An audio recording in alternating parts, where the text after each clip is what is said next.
Na kombo nzambe tata mwana pe molimo santu batata ba mama bandeko balandi yanga wa bino Guy Laurent Lobela autre madi analyste spirituel. Merci na confiance au bopesi biso, merci na ba appel na bino. Merci na ba oyo nyoso ba bengi biso pona kosenga biso ete yo ozali mopanzi sango, yo ozali mutu oyo olobaka solo, yo ozali mutu oyo o defendaka likambo ya tata Simoki Mbangu Kiangani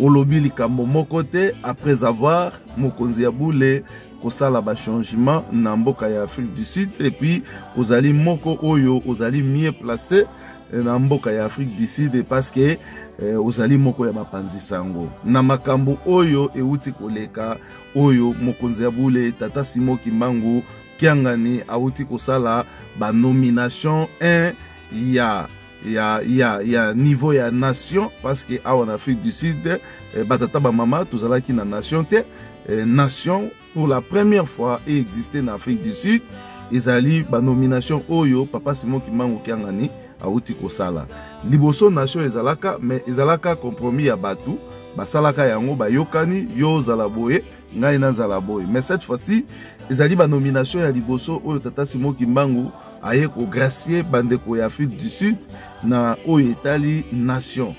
Donc papa Simoki Mbangu ayaki pe lisusu ko nommer batu na ba paroisse ba responsable na ba paroisse parce que awa tokopesa bino sango ete tozali na 4 paroisses.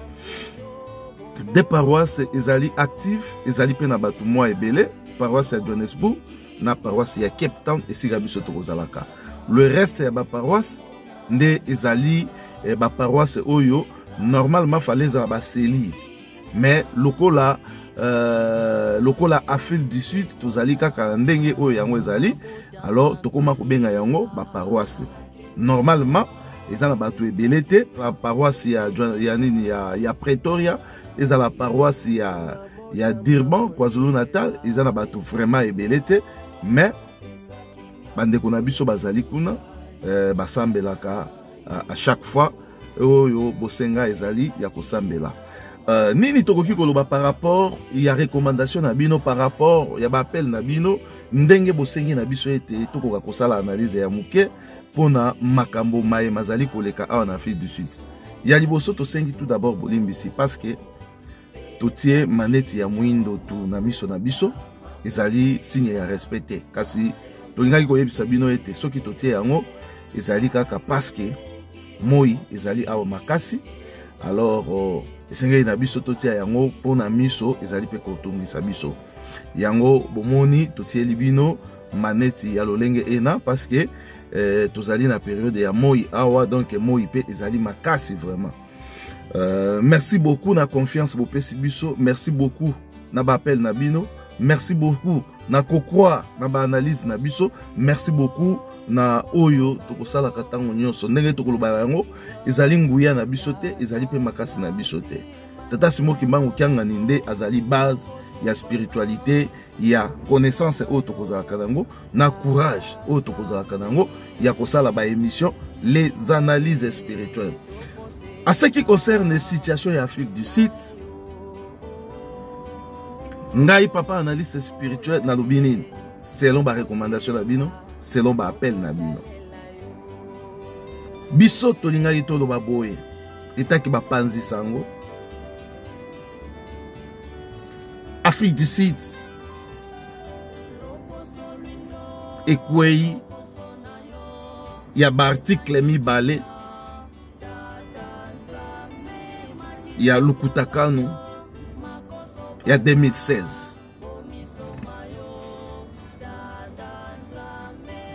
Makelele oyo nyoso tozali koyoka, bambutu nyoso oyo tozali koyoka, makambo nyoso oyo tozali koyoka etake mopanzi sango, etake un analyste spirituel nde tolobaki lokola bosengi biso tokozanga te kopesa lumière na ba conception na biso to na ba réflexion spirituelle ya biso etake ba analyste spirituel. Afi d'ici de kwei na motambo ya Lukutakano ya 2016 oyo ba article na yango ezali koloba makambo ebele. Tokomeka kopesa bino ba article wana po ete bisika bozali bomeka kotanga yango. Alors tango mosusu bokomituna ba article yango nini ya Lukutakanu oyo biso bandeko ya Afrique du Sud tokwei na motambo na yango. Tozali na article 12 ya Lukutakanu ya 2016. Tozali pe na article 18 ya Lukutakanu ya 2016. Wana tozali kosala ba analyse par rapport ya situation oyo ezali koleka na Afrique du Sud. Tolingaki to préciser boy. Ezali lingomba mobimba te na Afrique du Sud nde esepeli na signature ya papa te. Ezali bato ndambo nde bazali kotelema contre signature ya papa. Pona nini bato ndambo bazali kotelema pona signature ya papa? Yango biso tolingi koloba yango ete tosali ba réflexion spirituelle par rapport à la réalité, par rapport pe à ba information o ezali na possession na biso. Afrique du Sud ekwei na motambo ya Lukutakanu ya 2016. Na ba article na yango ya 12 pe article 18. Na kati ya ba article wana elobi nini? Tozali komema analyse moko très clair, sans polémique, avec kere ya kofongwama po esunga yo nangai esika oyo zali o comprendre pourquoi mon peuple oyo zali na Afrique du Sud et puis pourquoi Papa Simon Kimbangu Kiangani a décidé azwa signature na ye atia yango na bato oyo apesi bango responsabilité ya ko relever défi oyo tozali na yango awa na mboka ya Afrique du Sud. Article ya liboso ya 12 elobi na biso nini? Article 12 ya Lukutakanu ya 2016 elobi na biso bakambi ya lingomba bisika oyo nation ezali te, bisika oyo tozali kokamba bandimi na ba paroisse, na ba section, na ba secteur, na ba commune, na bisika ndenge na ndenge oyo nation ezalite na esika wana. Article ya Lukutakanu elobi na biso totika kozwa lingomba en otage, totika pe kozwa bandimi ya Tata Simon Kimbangu en otage. Pamba te bandimi tango bakoyaka na lingomba bakoyaka epai na bino banganga nzambe lokola ba chef spirituel te, kasi bandimi bakoyaka epai na bino banganga nzambe lokola ba représentant ya mokonzi ya bule Tata Simon Kimbangu Kiangani. C'est-à-dire tango bandimi bazali koya na église bazali koya epai na bino lokola bino bozali ba chef spirituel na bango te, kasi bandimi bazali koya epai na bino na église lokola bino bozali ba représentant ya mokonzi ya bule Tata Simon Kimbangu Kiangani, yango bandimi bazali koya epai na bino. Alors article wana elobi na biso ete totika kozwa bandimi en otage. Eske lingomba ya Afrique du Sud bandimi bazalaki en otage ou bien bazalaki en otage ete? Eske Papa Simon Kimbangu oyo azwi ndingisa, oyo azwi mpifo na bokonzi na ye ya kotia signature na ye pona ko changer batu na mboka ya Afrique du Sud, ayebaki yango spirituellement ou bien ayebaki te? Et soki ayebaki, décision oyo ye azwaki, est-ce que ezali décision ya mabe ou bien ezali décision ya malamu? yango tokoloba yango awa tokolakisa bino kaka parce que bosengi biso nde biso toko expliquer yango po ete boyebi yango na solo ete biso tozali bapanzi sango biso pe tozali ba détenteur ya ba vérité ebele tozali ba détenteur ya histoire ya lingomba na mboka oyo ya Afrique du Sud. C'est-à-dire décision to article ya liboso oyo to prélevé na kati ya mukanda ya Lukutakano ezali article 12 ya Lukutakano ya 2016 oyo ezali ko interdire biso to kanga bandimi en otage to zwa lingomba en otage to tika pe kozwa bandimi lokola bazali bandimi na biso kasi to tika bandimi bazala au centre ya lingomba état comme bana ya tata Simon Kimbangu. Est-ce que biso en Afrique du Sud nous sommes en otage ou pas?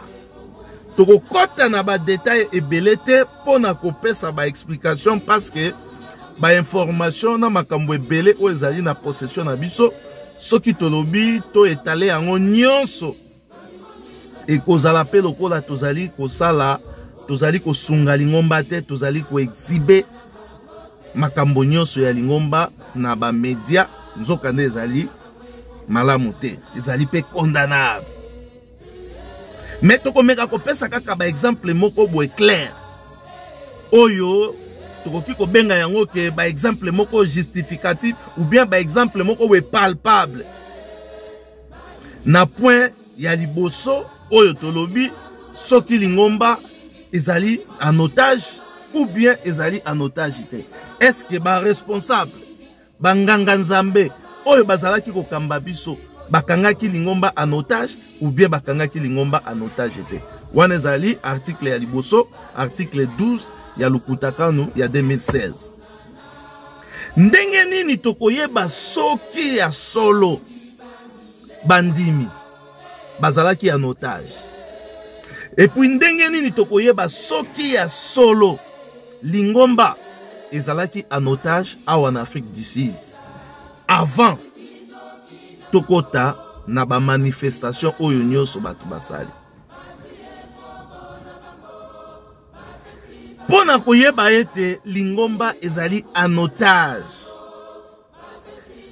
awa en Afrique du Sud, lingomba ezalaki en otage awa en Afrique du Sud, tokozwela bino kaka ba exemple mibale to misato.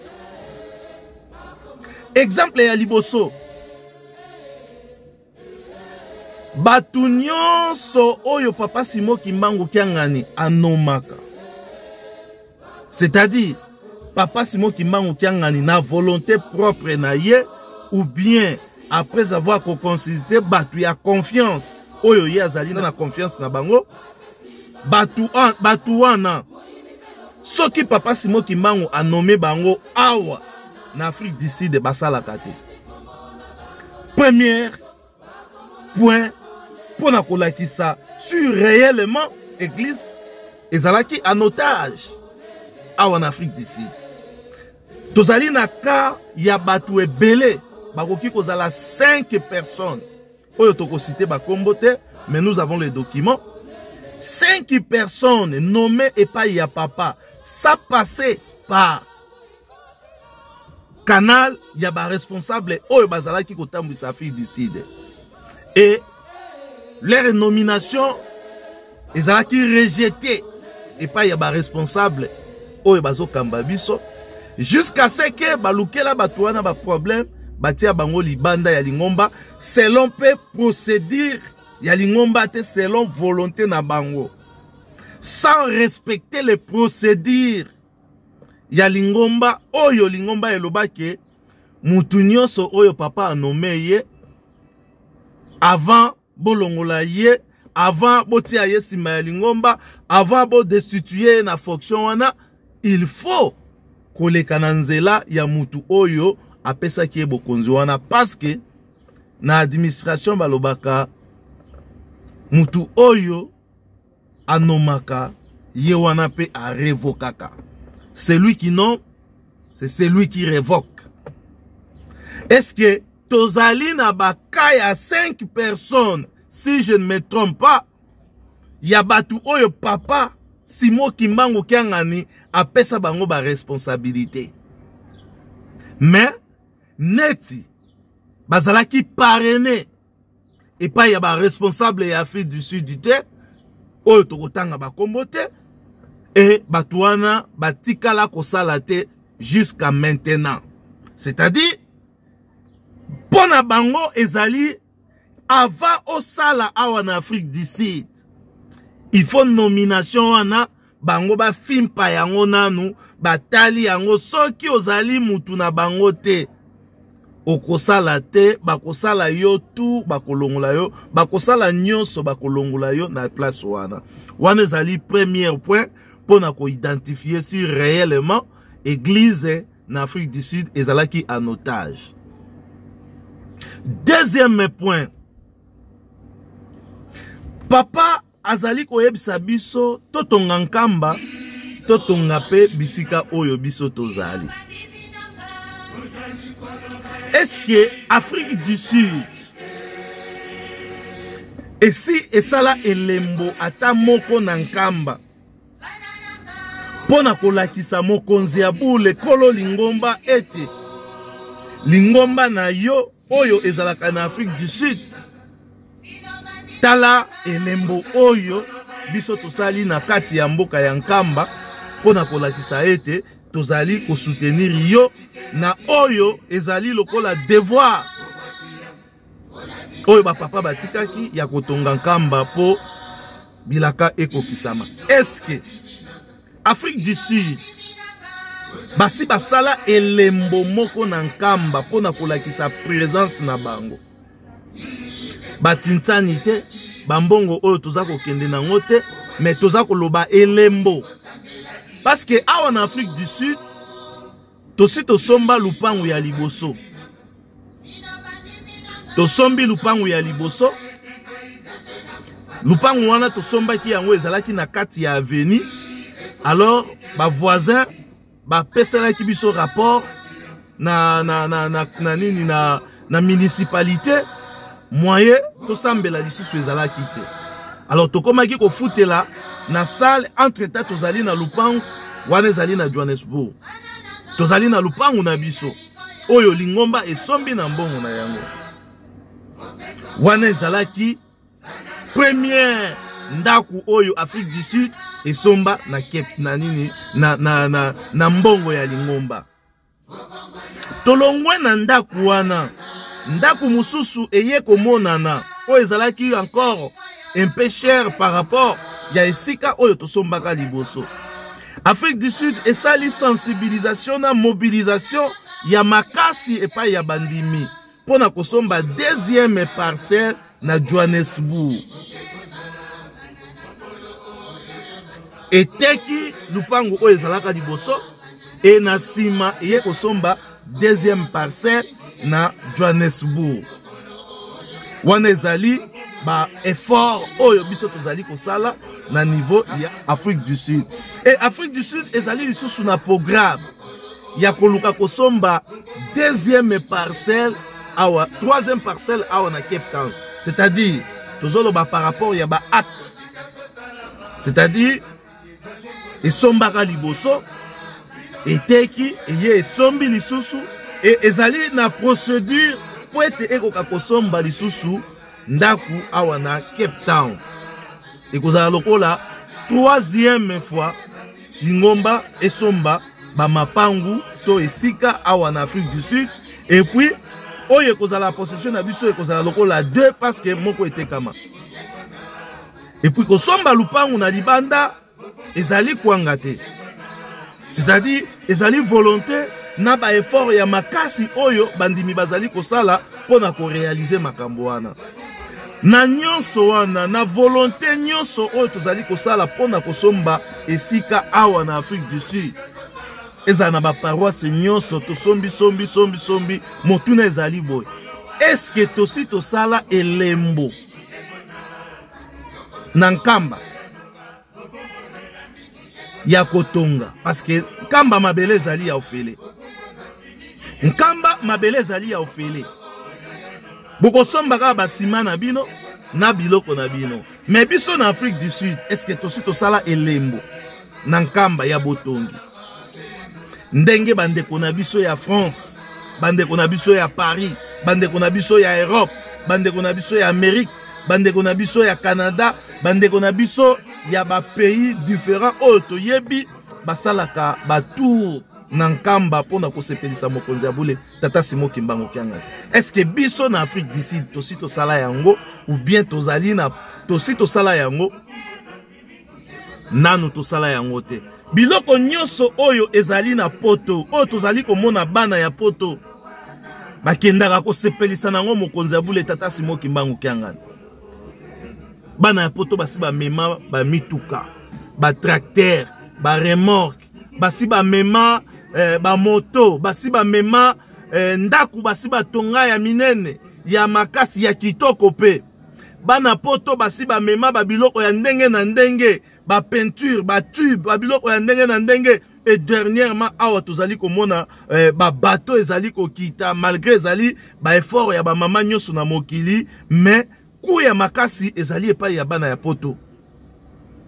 Batata pe bazali kosala wana boye omona ete kuya makasi ezali epai ya bana ya poto. C'est-à-dire bana ya poto basala nyonso epai ya mokonzi ya bule etikala kaka basombela mokonzi ya bule avion. Est-ce que babiloko wana awa na Afrique d'ici ezali te? Ezali. Est-ce que babiloko wana awa na Afrique d'ici bandimi ya Afrique d'ici bakokoka kosala yango te? Non. Bakokoka kosala yango, mais pona nini nanu basala yango te, pona nini pe basala ka yango te? Wana ezali na point d'interrogation, question mark.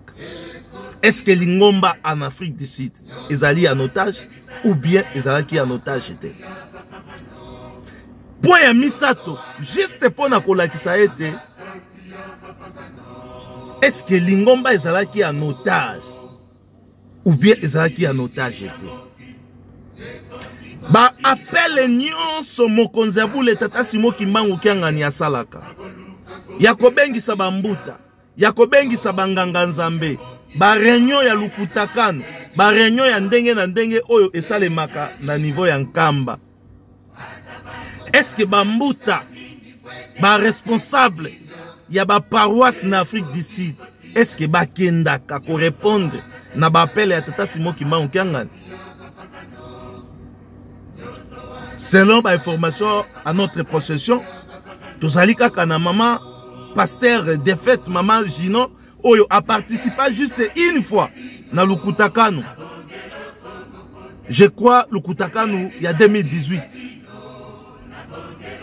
2018 ou bien oui, je crois 2018 si je ne me trompe pas. C'est-à-dire a participé une fois na Lukutakano. De fait, maman Gina, que son âme repose à paix. Appel. Ya mokonzi ya bule Tata Simon Kimbangu Kyangani. Banganga nzambe nyonso boya na Lukutakano tozana masolo na bino. Est-ce qu'il y a fait décider bakenda?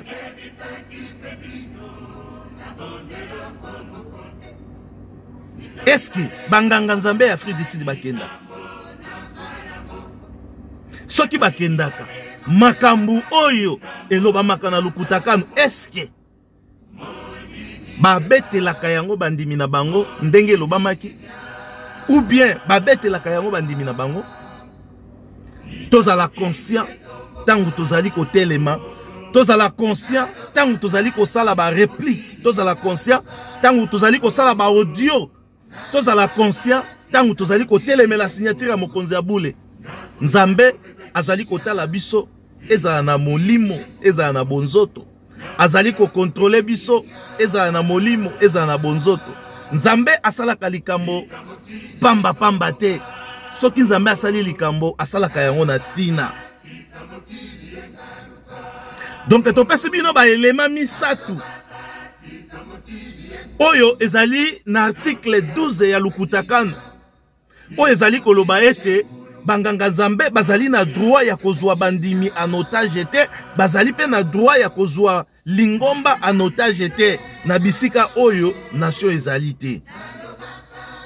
Et puis elobi yango soki bandimi bazali koya na Lingomba bazali koya epai ya ba chef spirituel ya mike mike te, kasi bazali koya epai ya bino etake ba représentant ya ba chef spirituel.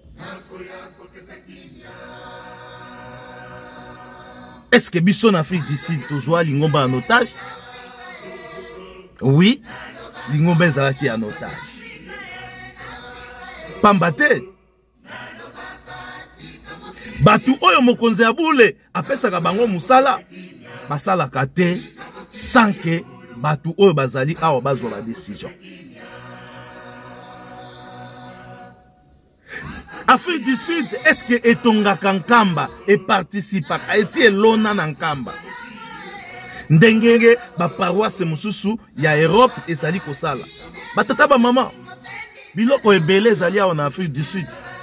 Soki mobilisation esalemi, soki kilti ya botongi ya nkamba esalemi, soki sensibilisation moko ya malamu esalemi, Afrique du Sud ekozala na ba participation ya makasi, ekosala pe makambo ya minene oyo ekosepelisa Nzambe. Nzambe balukaka kosepelisa ye, Nzambe balukaka kokotisa ye nyongo. Tala bana ya poto makambo basalaka. Misala ya ndenge wana okozala na nyongo na bango, misala ya ndenge wana Nzambe akokanisa bango te po na nini? Batongeli Tata Simon Kimbangu bandaku ya ndenge na ndenge.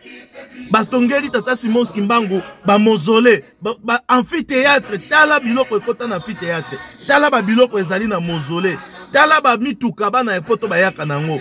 Et puis soki bana ya poto bazali kosala ke bazali na posa ya kokita na Kinshasa, Nzambe afongolela bango banzela, bazwa ba mikanda, bazwa makambo ebele. Pourquoi? Parce que basepelisa Nzambe na balolenge ebele.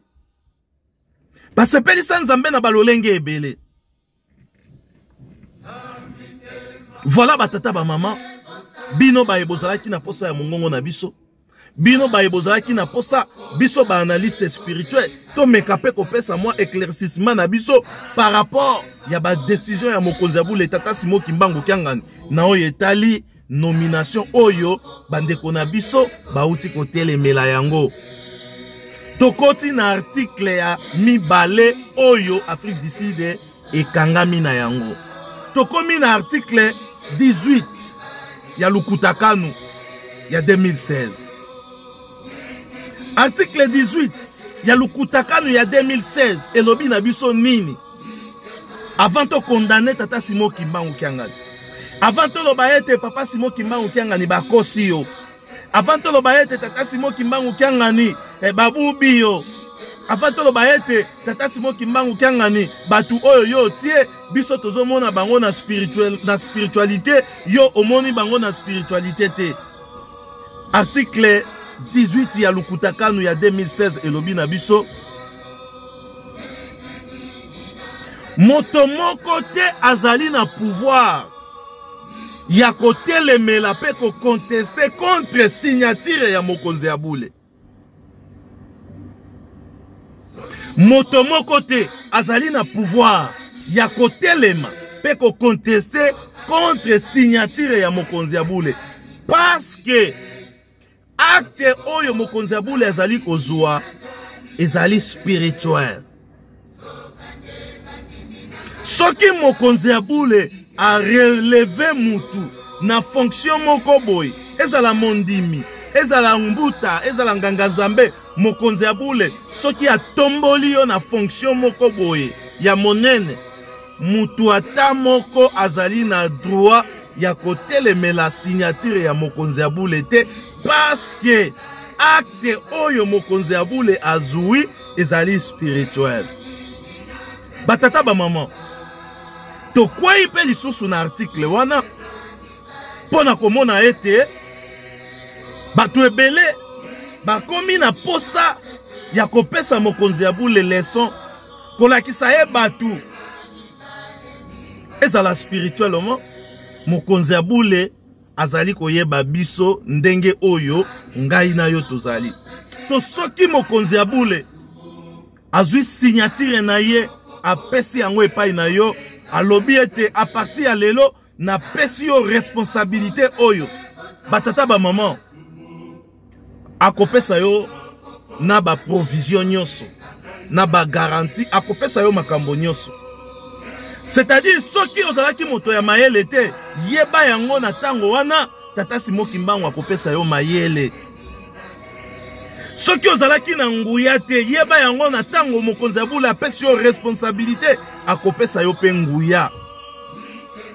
Soki ozalaki na bososoli te akopesa yo bososoli. Pamba te apesi yo mosala. Nzambe bakotindaka ye te. Nzambe pe bakolakisaka ye te. Yango omoni tata Simon Kimbangu atali alobi il faut anommer batu oyo ye akonome. Il faut na pesa bokonzi nano epai ya batu oyo bazangi tina pona tala mitema ya batu oyo bazali kokamba lingomba na ngai na Afrique du Sud. Papa Simon Kimbangu azui batu oyo yo na ngai tango mosusu to bandaki ko s'attendre te. Est-ce qu'il faut to telema to pesa Papa Simon Kimbangu leçon? Te. Soki Papa Simon Kimbangu akoti na kati ya mitema na biso par rapport ya ba propos oyo biso nyonso tozali kosala. Papa Simon Kimbangu alobi oui ça va na lingi sikoyo na vérifier spirituellement mutu na mutu pona yeba. Ba oyo bazali koloba ete bato mususu bazali na ba dossier na lingomba. Bazali na ba cas difficile na lingomba. Soki Papa Simon Kimbangu alobi bopesa biso ba mikanda o ezali koloba ete mutu songolo azali litigé.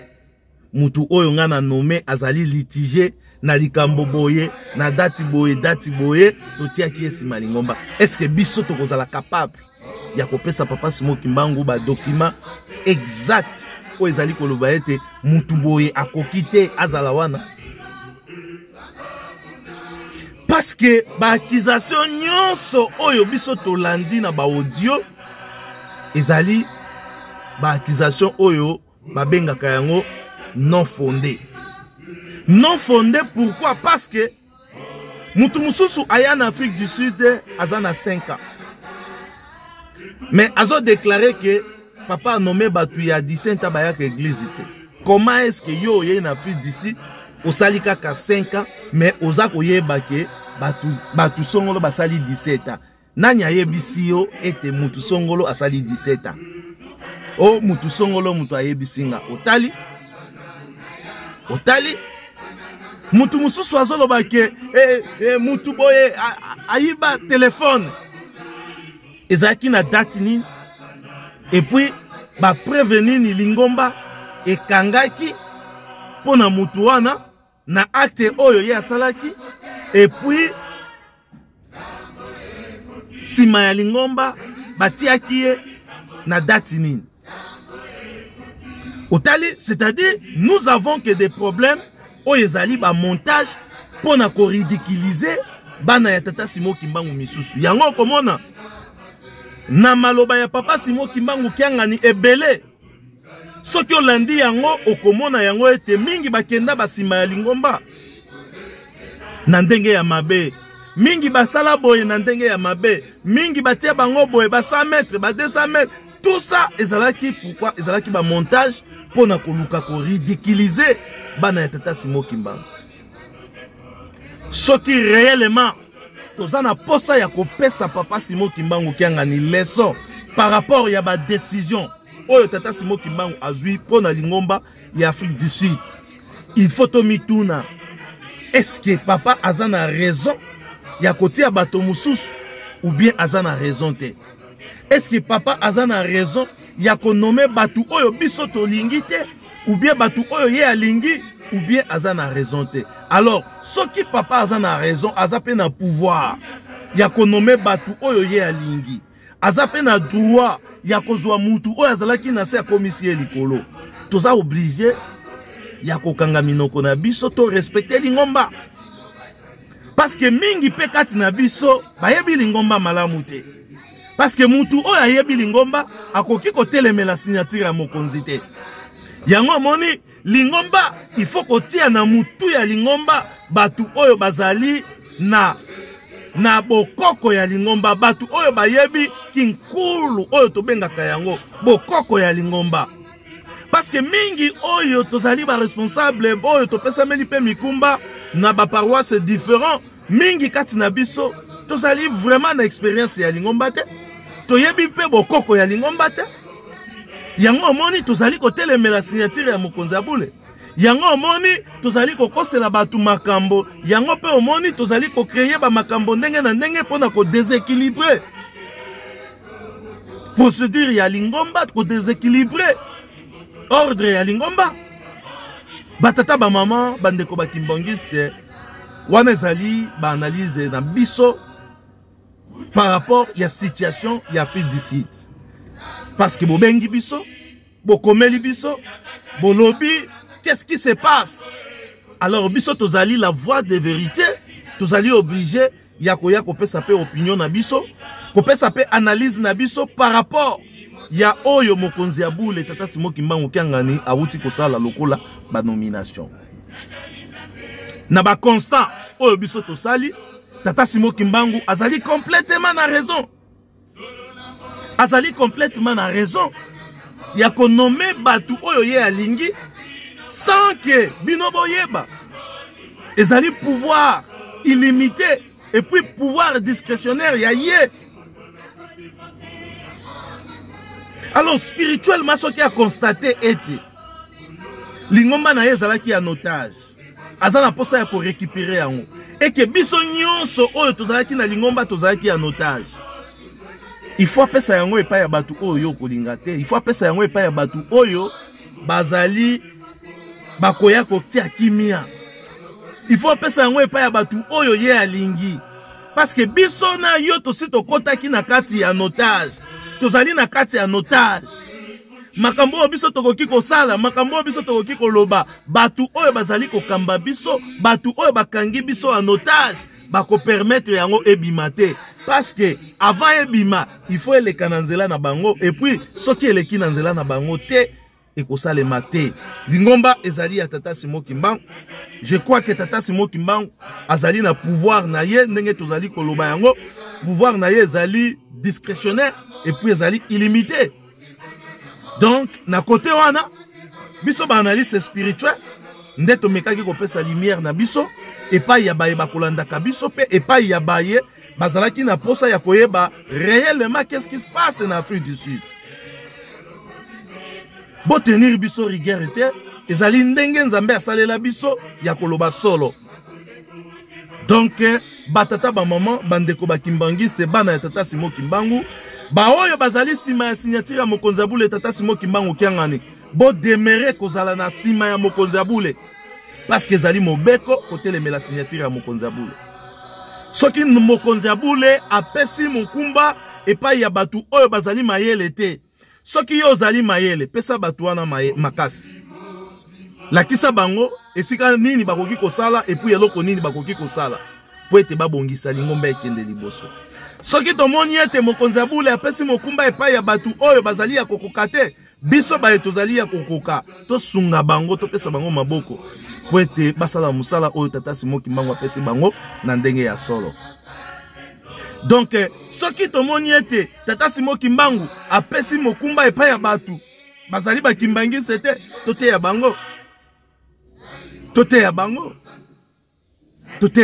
topesa bango maboko biso toloba yango tango nyonso toya na Afrique du Sud depuis 2007 tokuta banganga nzambe tosunga bango topesa bango maboko na sima na bango banganga nzambe mususu baya topesa bango maboko na sima na bango misusu baye oyo tozali na bango lelo tozali kopesa bango maboko e ba oyo pe tata Simon Kimbangu atindeli biso mokomwa lelo tokopesa bango maboko po ete topesaki bao balekaki liboso maboko e tozala na esprit wana tolo na bolingo na kati na biso totalisa pe elongi na biso na kati ya nkamba totalisa pe elongi na biso na mboka ya nkamba.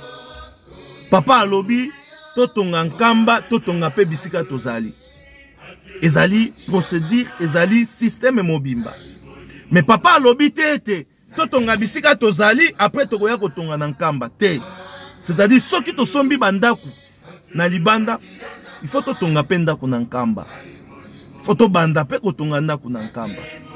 Soki to sombi ba esika moko mibale misatu na libanda na nkamba tokosala mokoloni, tokosomba mokoloni.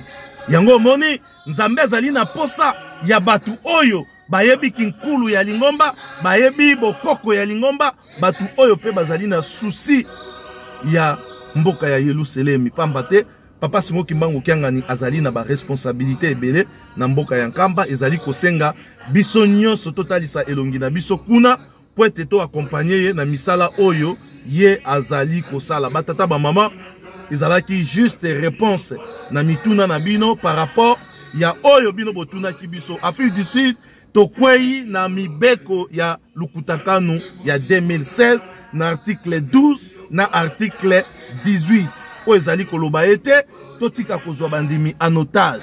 Biso awa na Afrique du Sud tozalaki en otage. Nzambe Tata Simon Kimbangu Kiangani alongoli biso na maboko ya batu oyo bakangaki biso en otage e azwi lingomba na ye e atie batu oyo ye amoni ete batu wana bakotourne elongi na bango epai ya ye Tata Simon Kimbangu pe batu wana bakobanda koyokela ye. Soki abengi boya na nkamba batu wana bakokende. Mais batu oyo bazalaki babandaki kokende na nkamba te na apele ya Tata Simon Kimbangu. Babandaki kotonga na nkamba te, batonga nkamba te, batika kotia elembo na nkamba te e batu oyo pe bazalaki babandaki koyokela Tata Simon Kimbangu te. Yango komona tango nyonso Papa Simon Kimbangu azalaki kosala ba appel, azalaki kosala ba sensibilisation ya botongi ezala mise, ezala ba makambo ebele, misala ebele ezali kosala makuna, batu ebele babandaki ko s'intéresser na ngote, babandaki ko s'intéresser mingi na botongi ya awa. Yango moni Papa Simon Kimbangu ayebisi biso ete Afrique du Sud tozali na retard. Donc retard wana il faut qu'on tia batu oyo bako relever défi wana pona ete Nzambe ayeba pe ko pambola biso. Ndenge ya pambola bana ya poto ko pambola biso, ndenge ya pambola bana ya poto ezala na bakote ya misala, ezala na bakote ya ba mikanda po Nzambe ba tiaka ye a défi par rapport ya lipamboli. Soki to luki lipamboli na makasi te, Nzambe pe ko pambola biso te. Voilà. Tosuki awa batata ba mama ezalaki juste eyano na biso par rapport ya mituna na bino oyo botuna ki biso. Toujours votre humble serviteur Guy Laurent Lobela, analyste spirituel. Ba émission na biso, ba analyse na biso bokozwa yango na Africa 21 TV, bokozwa yango pe lisusu na AK21 Kimbangu World. Na Facebook ou bien AK21 na YouTube, parce que zali YouTube musu ya sika oyo to fongola ki de to kutani na bino très prochainement.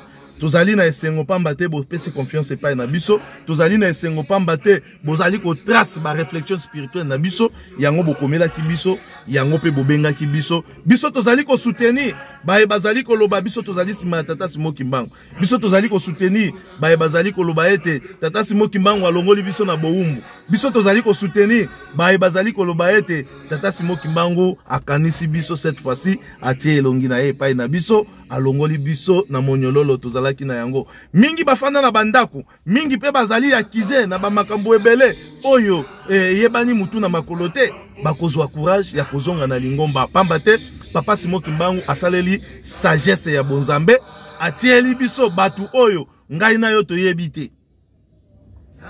Batu oyo ngai na yo toyebite.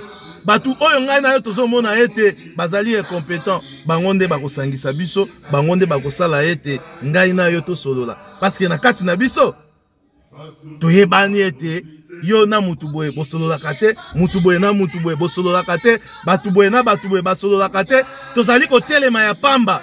Yo zali ko telema, ozali ko loba ete papa onome biso, oteli biso batu boye, bakosi yo, mais yo na kati ya église, ozali na mutu bosolola kana ete, ozali na batu ebele bosolola kate na kati ya lingomba. Nani akoya kosangisa bino soki batieli bino batu oyo bino tango mosusu bomoni ete bango te bazali na koye bazali na boyebi te. Nzambe asalaka likambo na tina, Nzambe pe batindaka ye te. Nzambe soki asali likambo ayebi pourquoi asali yango. Voilà, et ya nona biso yango wana batata ba mama, likambo na moto te, analyste spirituel Guy Laurent Lobela. Merci. Tous les êtres humains naissent libres et égaux. Africa 21 TV, un nouveau monde.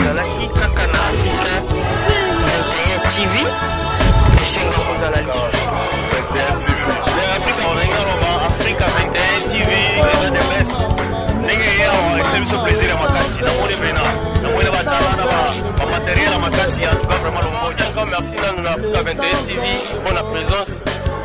Mes présences merci pour l'amour. Africa 21 pour information Africa 21 is the best. Africa 21 TV. Africa 21 TV, un nouveau monde. Courage dans Africa 21 TV. Va continuer Moussande Baosala Nasabone. Et bon pino, Africa 21 TV.